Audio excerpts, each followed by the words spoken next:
Good afternoon to all. I am M. Vikramachari, lecturer in physics, Government Polytechnic Anantapur. So today we are going to discuss about the experiment called as a simple pendulum. So before going to that, do you know why the heavier objects do not fall faster? So this is because if you take two bodies of different mass and then released, these two bodies are experienced by an uniform acceleration due to the gravitational force, that is called as an acceleration due to gravity, and which is actually denoted by a small g and measured in terms of meters per second. So in this experiment, of course, this acceleration due to gravity depends on the place to place, and the acceleration due to gravity, the average value of acceleration due to gravity on the earth is 9.8 meters per second square, and on the moon it is 1/6 of that of the earth. So now, of course, the acceleration due to gravity also changed from one place to another place on the earth, because the earth is not a circular shape, it is a spheroid. That's why here we are going to measure an acceleration due to gravity at this place using a simple pendulum. So first of all, we have to know about the simple pendulum. A simple pendulum it consists of a small sphere which is suspended by a silk thread from a rigid support, that is called as a simple pendulum. So in this experiment, and then the apparatus required for this experiment is a small bob or a sphere, and a stop clock, and a retort stand, and a split rubber cork, and a thread. So first of all, we have to know about what is meant by a length of the simple pendulum. A length of the simple pendulum is measured from a point of suspension to center of the sphere. The point of suspension means it is the point where the pendulum is suspended, and you know very well the center of the bob. Actually, the center of the bob, we cannot possible to identify physically.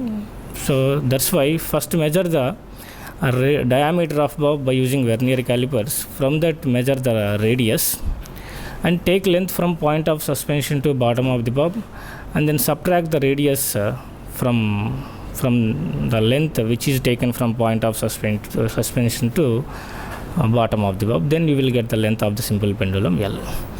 Then in this experiment, we are going to measure a time period of a simple pendulum for a given length L, because here the time period of a simple pendulum depends only on the length of the pendulum.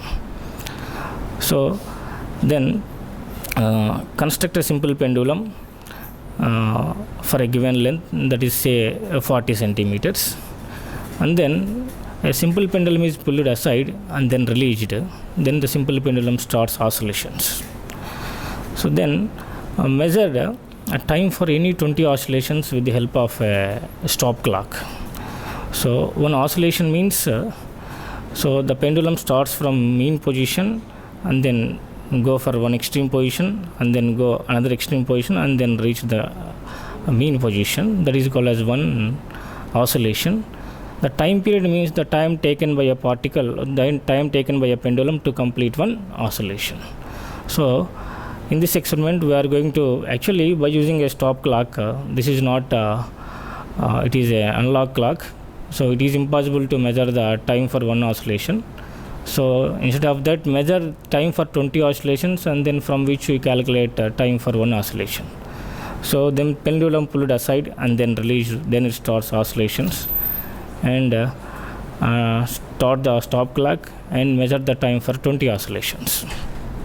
So and note the time for 20 oscillations in the table provided, and then repeat the same procedure for another time and measure the time for again 20 oscillations for a same length, that is 40 centimeters.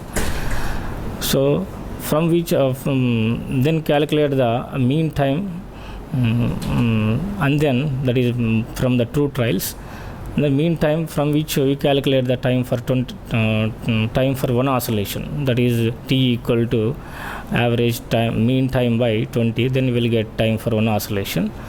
And then from which we calculate the t square, that is time period square, and then calculate L by t square. So and repeat the same procedure by increasing the length by 10 centimeters in each time. Then find the average value of L by t square. So from which so we can calculate the acceleration due to gravity by using a formula G equal to 4 pi square and L by t square. So this is the experiment.